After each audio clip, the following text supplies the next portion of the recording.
Hi friends, ఈ వీడియోలో Google షీట్లో టెస్టిజియన్ count unique and filter functions ఏ విధంగా యూజ్ చేయొచ్చు అనేది ఎక్స్ప్లెయిన్ చేయబోతున్నాను. సో దానికోసం ఒక డమ్మీ డాటా సెట్ అనేది ఇక్కడ ఆల్రెడీ క్రియేట్ చేసి ఇవ్వడం జరిగిందండి. సో ఇందులో serial number, mandal name, GP name, users and record online count. అంటే ఈ పర్టికులర్ మండల్ సంబంధించిన దాంట్లో ఆ గ్రామ పంచాయతీ సంబంధించింది కొందరు యూజర్స్ అనేది కొన్ని రికార్డ్స్ ఆన్లైన్ చేయడం జరిగింది. సో ఈ ఆన్లైన్ చేసిన వాటికి మనము ఇప్పుడు మనకు కొన్ని రిపోర్ట్స్ వన్స్ డాటా ఎంట్రీ అయిపోయిన తర్వాత మన హయ్యర్ అథారిటీ కొన్ని రిపోర్ట్స్ అడుగుతూ ఉంటారు.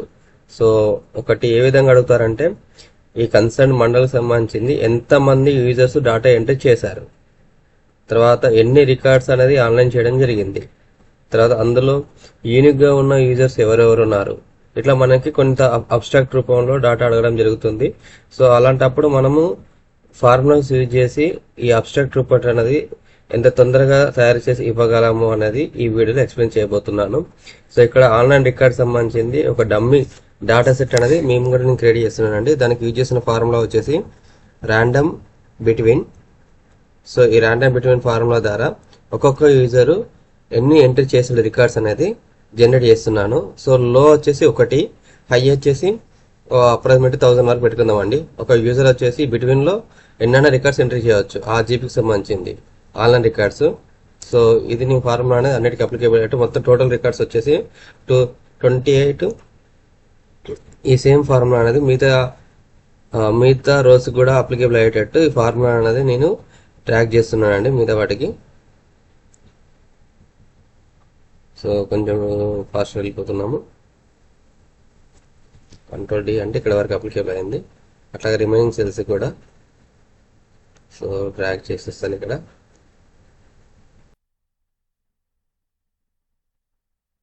సో ఇప్పుడు మనకి యూజర్ వైజ్ గా ఎవరు ఎన్ని డేటా ఎంట్రీ చేశారు అనేది ఇక్కడ రిఫ్లెక్ట్ అవుతుంది. సో ఇది యూజర్ నేమ్స్ అనేది నాకు తెలిసిన కొన్ని నేమ్స్ ద్వారా క్రియేట్ చేసుకున్నానండి. సో ఇప్పుడు మనకి మొదటి task, so first unique function గురించి తెలుసుకుందాము. యూనిక్ ఫంక్షన్ అంటే ఇక్కడ మండలికి సంబంధించింది మొత్తం మనకి టోటల్ రోస్ వచ్చేసి 28, 37 రోస్ ఉన్నాయి కదా. ఇందులో యూనిక్ గా ఉన్న మండల్స్ ఏంటి అనేది మనం ఫైండ్ అవుట్ చేసుకోవాలి first of all. So unique గా ఉన్న మండల్స్ మనకు తెలియాలి అంటే మనం ఇక్కడ యూజ్ చేయాల్సిన ఫార్ములా వచ్చేసి యూనిక్. సో యూనిక్ గా ఉన్న సంబంధించింది రేంజ్ అడుగుతుంది. Range exactly once. సో ఇక్కడ సింటాక్స్ చూడండి, మీకు సింటాక్స్ సంబంధించిన ఎక్స్ప్లెయిన్ చేస్తే దానికి సంబంధించిన ఒక శాంపుల్ కూడా ఇవ్వడం జరుగుతుంది, అంటే ఏ విధంగా ఫార్ములా రాయాలని చెప్పి. సో మీరు ఇక్కడ సింటాక్స్ చదువుకున్నా కూడా మీకు ఐడియా వస్తుంది. So first of all range లో బై కాలం ఎగ్జాక్ట్లీ వన్స్ అనేది ఇక్కడ మనకు ఆప్షన్ అనమాట. ఇవి రెండు కూడా సో ఇవి ఇవ్వచ్చు ఇవ్వకపోవచ్చు. బై డిఫాల్ట్ గా కూడా ఫాల్స్ ఉంది.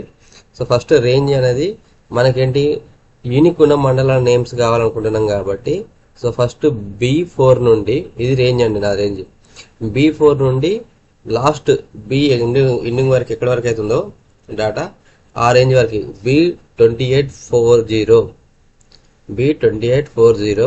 ఈ రేంజ్ వరకు డాటాలో యూనిక్ గా ఉన్న నేమ్స్ ఫైండ్ అవుట్ చేయమని చెప్పి చెప్తున్నాం అనమాట. So unique B4 to B2840. So ఇది సెలెక్ట్ చేసుకుని ఎంటర్ చేయగానే ఓన్లీ యూనిక్ గా ఉన్న నేమ్స్ అనేది మనకి రిఫ్లెక్ట్ అవుతాయి. సో ఎన్ని యూనిక్ గా ఉన్న నేమ్స్, సో ఇక్కడ ఆల్రెడీ మీరు చూసారంటే నాకు 17 రికార్డ్స్ వచ్చాయి. సో 17 రికార్డ్స్ వచ్చాయా లేదా మనకి తెలియాలి అంటే సింపుల్ గా సీక్వెన్స్ ఫార్ములా యూజ్ చేసేసి సీక్వెన్స్ అంటే నెంబర్ ఎంట్రీ చేయడం కోసం అండి. సో 17 మనకు ఆల్రెడీ ఉంది కాబట్టి 17 రికార్డ్స్ అది చెక్ చేసుకుంటున్నా. సో చూడండి, సో 17 రికార్డ్స్ అనేది రిఫ్లెక్ట్ అయింది. సో ఫార్ములాస్ ద్వారా మనం నెంబర్ అనేది కూడా ఫ్రాక్షన్ ఆఫ్ సెకండ్ ఎంటర్ చేసాము. ఫస్ట్ ఆఫ్ ఆల్ యూనిక్ గా ఉన్న మండలాలు ఎన్ని అనేది ఐడెంటిఫై చేయడం జరిగింది యూనిక్ ఫార్ములా ద్వారా. రెండోది ఆ ఎన్ని రికార్డ్స్ అనేది సీక్వెన్స్ అనే నెంబర్ ద్వారా కూడా మనం తెలుసుకోవడం జరిగింది. రెండోది ఇందులో మనకు ఒక సార్టింగ్ కావాలి అయినా కూడా, అంటే సార్టింగ్ ఆర్డర్, డిసెండింగ్ ఆర్డర్ కూడా మార్చుకోవచ్చు. తర్వాత ఇది మండల్ నేమ్ అండి. సో ఇది ఇక్కడ మండల్, యూనిక్ గా ఉన్న మండల్స్. యూనిక్ గా ఉన్న మండలకు సంబంధించిన దాంట్లో number of users data enter చేశారు. సో ఇక్కడ నాకు కావాల్సింది number of users data entry చేశారు. సో మీరు ఒక్కసారి నా డాటా సెట్ చెక్ చేశారంటే మీరు ఒక్కసారి చూడండి, ఇందులో నేను రిపీటెడ్గా నేమ్స్ ఇవ్వడం జరిగింది. ఇప్పుడు ఎగ్జాంపుల్ అంతర్గాంలో GPs, Golivada GPs Antargam, TDS Antargam GPs ఉంది. అక్కడ లక్ష్మీనారాయణ అనే వ్యక్తి రికార్డ్స్ అనేది రెండు జీపీలకి డాటా ఎంట్రీ చేశాడు. అట్లాగే అన్వేష్ అనే వ్యక్తి ఆకనపల్లి అంతర్గాము, ఎక్లాస్పూర్, కుందనపల్లి, టీటీఏ అంతర్గం సంబంధించి డాటా ఎంట్రీ చేయడం జరిగింది. అట్లా ఒక పర్సన్ ఒకటి కంటే ఎక్కువ జీపీలకి డాటా ఎంట్రీ చేశాడు. కానీ మనకి ఇక్కడ కౌంట్ చేయాల్సింది ఏంటంటే ఆ ఒక్క పర్సన్ మాత్రమే, అంటే యూనిక్ గా ఉన్న పర్సన్ కౌంట్ మాత్రమే కావాలి. సో ఎన్ని జీపీలకు ఎంటర్ చేసిన అనట్లేదు, ఎంతమంది యూజర్స్ ఆ మండల్లో వర్క్ చేశారనేది మాత్రమే మనకు కావాలి. కాబట్టి సో అది తెలుసుకోవడానికి మనం యూజ్ చేయాల్సిన ఫార్ములా ఏంటి అంటే is equal to count unique ifs. So ఇక్కడ కౌంట్ యూనిక్ ఇఫ్ ఎస్ ఏంటంటే ఇక్కడ మనం క్రైటీరియా వచ్చేసి మల్టీ క్రైటీరియా తీసుకోవాల్సి వస్తుంది. So first of all range, ఇక్కడ ఈ సెంటెన్స్ చూడండి, count unique ifs open bracket range comma criteria range 1 criteria range 2 criteria so close bracket అనమాట. సో ఇందులో మనకి క్రైటీరియాస్ అనేది ఏ విధంగా తీసుకోవాలన్నది కూడా మీరు ముందే మీరు ఫిక్స్ అయి ఉండాలి. నా కండిషన్లకు వచ్చేసరికి నాకు మండల్కి సంబంధించింది ఆపరేటర్లు ఎంతమంది వర్క్ చేశారు అని తెలుసుకోవాలనుకుంటున్నాను. కాబట్టి first of all range, so ఏదైతే తెలుసుకోవాలనుకుంటున్నామో యూజర్స్ ఎంతమంది అని తెలుసుకోవాలనుకుంటున్నాను కాబట్టి ఆ రేంజ్ ని సెలెక్ట్ చేసుకోవాలి. సో ఆ రేంజ్ వచ్చేసి ఇక్కడ మనకి డి అనే కాలం ఉంది కదా. సో డి అనే కాలం మనము ముందు సెలెక్ట్ చేసుకుంటాము. సో డి కంప్లీట్ గా D4 నుండి D2840.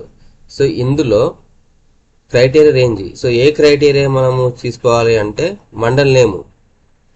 సో మండల్ నేమ్ సంబంధించింది ఫస్ట్ వెరిఫై చేసుకోవాలి. సో ఇది రేంజ్ అనేది B4 to B2840. ఈ మండల్ నేమ్ లో మన మండల్ నేమ్ తో మ్యాచ్ అయ్యేటట్టు, అంటే క్రైటీరియా ఏంటి, సో ఇక్కడ అంతర్గమైన మండలతో మ్యాచ్ అయ్యి అక్కడ ఎంతమంది యూజర్స్ వర్క్ చేశారు అనేది మనకు కావాలి అడుగుతున్నాం. కాబట్టి సో ఈ విధంగా count unique ifs D4 to D2840, B4 to B2840, తర్వాత క్రైటీరియా వచ్చేసి అంతర్గమన మండలం. సో ఇది మనం సెలెక్ట్ చేసుకో ఎంట్రీ ఫార్ములా అనేది ప్రిపేర్ చేసి ఎంటర్ చేయగానే యూనిక్ గా ఉన్న నేమ్స్ సంబంధించిన కౌంట్ రిఫ్లెక్ట్ అయిందనమాట ఇట్లా. సో నెక్స్ట్ మండలకు సంబంధించింది కూడా మనము తెలుసుకోవాలంటే సింపుల్ గా క్రైటీరియా అనేది మారదు మనకి, అంటే క్రైటీరియాకి సంబంధించింది మారదు. సో దానికి సంబంధించింది రేంజ్ లాక్ పెట్టేసుకుంటున్నాను, F4 అనమాట రేంజ్ లాక్ పెట్టుకోవడానికి. తర్వాత క్రైటీరియా రేంజ్ కూడా మారదు. సో క్రైటీరియా రేంజ్ కూడా మారదు కాబట్టి ఇక్కడ అబ్సల్యూట్ రిఫరెన్స్, రిలేటివ్ రిఫరెన్స్ ఇవి మనము మీకు ఐడియా ఉంటుంది. దీనికి తెలియకపోతే నేను ఆల్రెడీ దీనికి సంబంధించి వీడియో కూడా చేశాను, ఒకసారి చూడండి.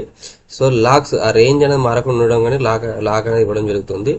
తర్వాత H4 అనేది ఇక్కడ పర్టికులర్ ఏంది క్రైటీరియా అనేది నెక్స్ట్ రోకి మారగానే క్రైటీరియా అనేది మారాలి. కాబట్టి సో నేను నెంబర్కి లాక్ ఇవ్వట్లేదండి, ఓన్లీ క్యారెక్టర్ మాత్రమే లాక్ ఇస్తున్నాను. సెల్ అన్నమాట అది H4. ఇప్పుడు ఆటోమేటికల్లీ ఈ ఫార్ములా ఫిక్స్ అయిపోయింది. సింపుల్ గా ఫార్ములా కొంచెం డ్రాగ్ చేసామనుకోండి మనకి టోటల్ గా ఎంత మంది వర్క్ చేశారు ఆ మండల్లో అనేది ఇక్కడ రిఫ్లెక్ట్ అయిపోతుంది. So number of users data entered అంటే అంతర్గంలో 30 మంది పనిచేశారు, ధర్మారంలో 70 మంది పనిచేశారు, ఎలిగల్లో 31 మంది పనిచేశారు, జూలపల్లిలో 44 మంది పనిచేశారు.